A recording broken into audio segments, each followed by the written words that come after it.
Hello' everybody. আজিও মই আপোনালোকৰ আগত এটা টপিক লৈ ডিছকাশ্যন কৰিব আহিছোঁ। ইন শ্বৰ্ট, আজি মই আমনিগাঁৱৰ পৰা মোৰ ঠাই মিৰ্জালৈকে ৰিটাৰ্ণ হৈ আহি আছিলোঁ। আপোনালোকে গম পায় যে শৰাইঘাটৰ যিখন ব্ৰিজ, সেইখন মেৰামতিৰ কাৰণে এসপ্তাহৰ কাৰণে বন্ধ ৰখা হৈছে।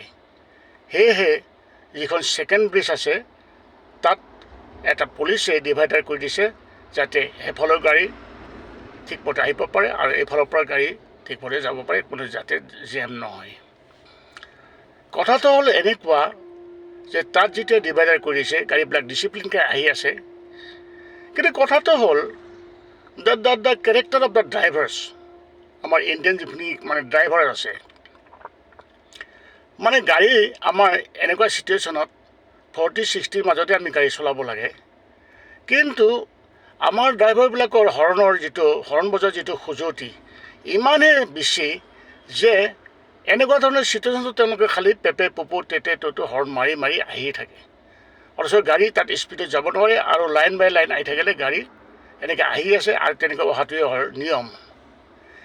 আমাৰ ড্ৰাইভাৰবিলাকে কোনো শিক্ষাই লোৱা নাই। মই ছ'চিয়েল মিডিয়াত দেখিছিলোঁ যে আমাৰ মিজোৰাম বা মেঘালয় সৰু ৰাস্তা, কিন্তু গাড়ীবিলাক ইমান ধুনীয়াকৈ লাইন পাতি পাতি ইখনৰ পিছত সিখনকৈ ধুনীয়াকৈ গৈ থাকে, কোনো হৰ্ণৰ কাৰবাৰ নাই। হৰ্ণ বজাব লাগিব য'ত যেনেকৈ ডিমাণ্ড হয়, কিন্তু পেপে পুপু তেতে তুতু খালী হৰ্ণেই বজাই থাকিব। কি কেৰেক্টাৰ আমাৰ ড্ৰাইভাৰবিলাকৰ? ইমানেই হৰ্ণ বজোৱাৰ খুজুতি আছে নেকি আমাৰ? Very horrible, wonderful. এনেকৈতো নহ'ব না। এই কেৰেক্টাৰবিলাক আমি যদি ড্ৰাইভাৰবিলাকে চেঞ্জ নকৰোঁ, তেতিয়াহ'লে ৰিয়েলি এইটো এটা ডাঙৰ কথা বুলি মই ভাবোঁ। সেইকাৰণে কিছুমান কি হয়, গানে ওলাই যায়, চোৱা চোৱা ভাইসকল ঘূৰি ঘূৰি, যেনি তিনি চলি আছে ৰিক্সা মটৰ গাড়ী, কোনে যায় কাৰ ফালে নাই সঁহাৰি, সকলোৱে যাব খোজে তাড়াতাড়ি, এই ভাই হৰণ মাৰি খালী হৰণ মাৰি এয়াহে গুৱাহাটী। তো এইটো হ'ল আমাৰ ড্ৰাইভাৰৰ চৰিত্ৰ।